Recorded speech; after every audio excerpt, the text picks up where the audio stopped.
Assalamu alaikum. Many other Americans have Muslims in their families or have lived in a Muslim-majority country. I know because I am one of them. But my father came from a Kenyan family that includes generations of Muslims. As a boy, I spent several years in Indonesia and heard the call of the azan at the break of dawn. I have known Islam on 3 continents before coming to the region where it was first revealed. That experience guides my conviction. You're absolutely right that John McCain has not talked about my Muslim faith.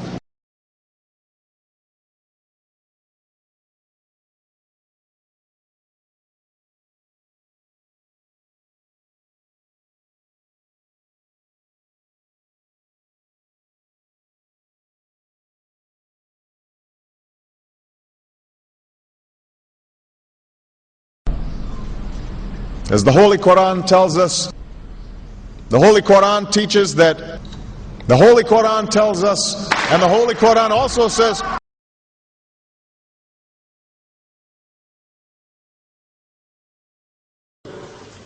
we will convey our deep appreciation for the Islamic faith, which has done so much over the centuries to shape the world. I would like to speak directly to the people and leaders of the Islamic Republic of Iran. Your great and celebrated culture. Over many centuries, your art, your music, literature, and innovation have made the world a better and more beautiful place. We know that you are a great civilization, and your accomplishments have earned the respect of the United States and the world. I also know civilization's debt to Islam. It was Islam at places like Uluzala that carried the light of learning through so many centuries, paving the way for Europe's Renaissance and Enlightenment. It was innovation in Muslim communities that developed the order of algebra, our magnetic compass and tools of navigation, our mastery of pens and printing, our understanding of how disease spreads and how it can be healed. Islamic culture has given us majestic arches and soaring spires, timeless poetry and cherished music, elegant calligraphy, and places of peaceful contemplation.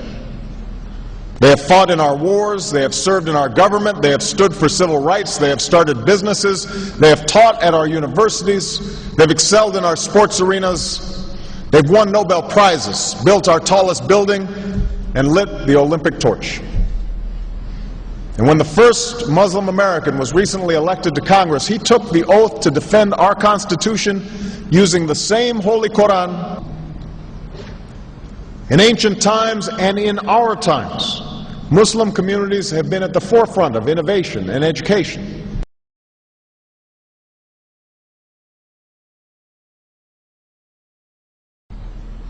Islam is not part of the problem in combating violent extremism. It is an important part of promoting peace.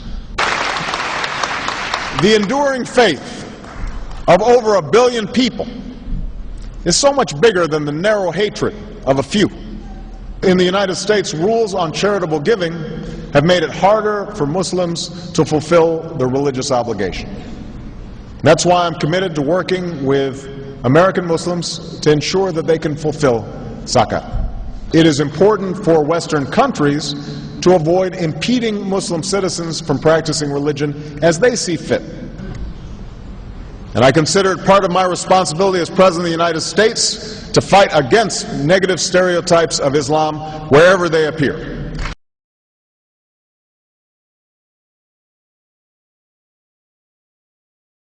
We are no longer a Christian nation. We do not consider ourselves a Christian nation. The United States has been enriched by Muslim Americans. Since our founding, American Muslims have enriched the United States. Islam has always been a part of America's story. There is a mosque in every state in our union, and over 1,200 mosques within our borders. One of the points I want to make is that if you actually took the number of Muslims Americans, we'd be one of the largest Muslim countries in the world. Let there be no doubt, Islam is a part of America.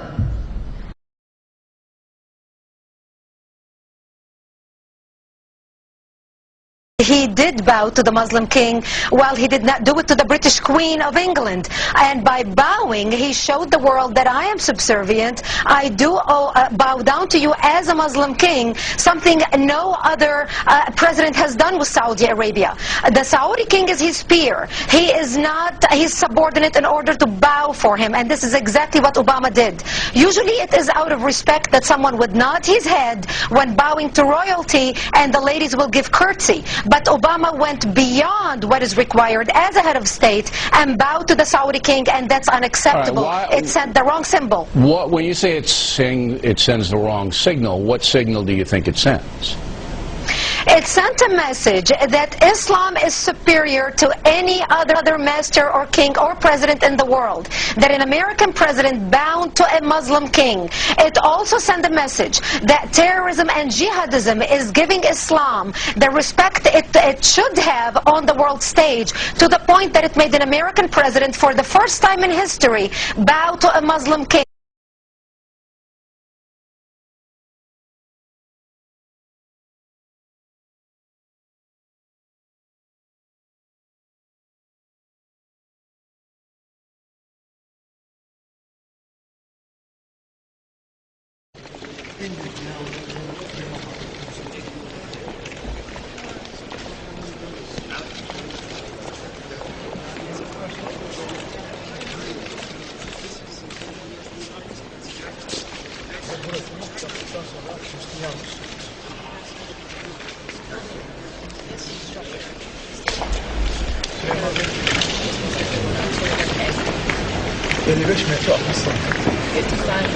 And this is a common thought shared by all the it's therefore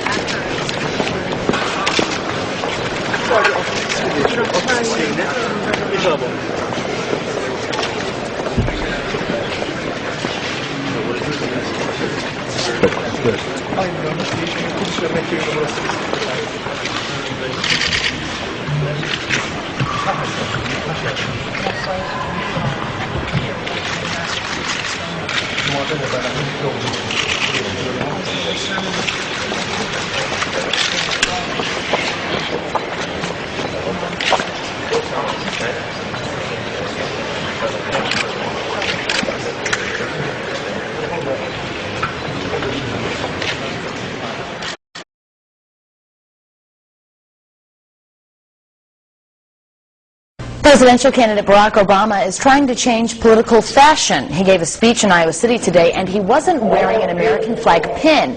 Those pins have become synonymous with politicians since 9/11. Obama says he doesn't like how the pin has come to represent patriotism in America.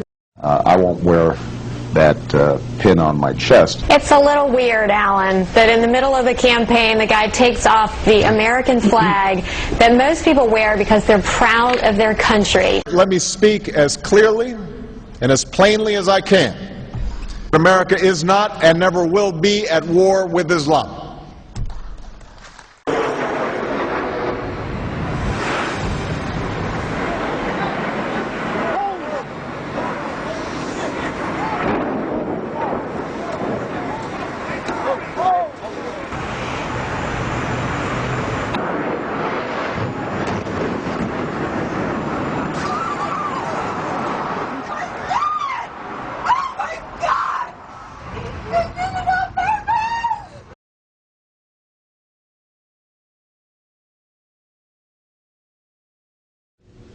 Thank you. And Eid Shoma Mubarak.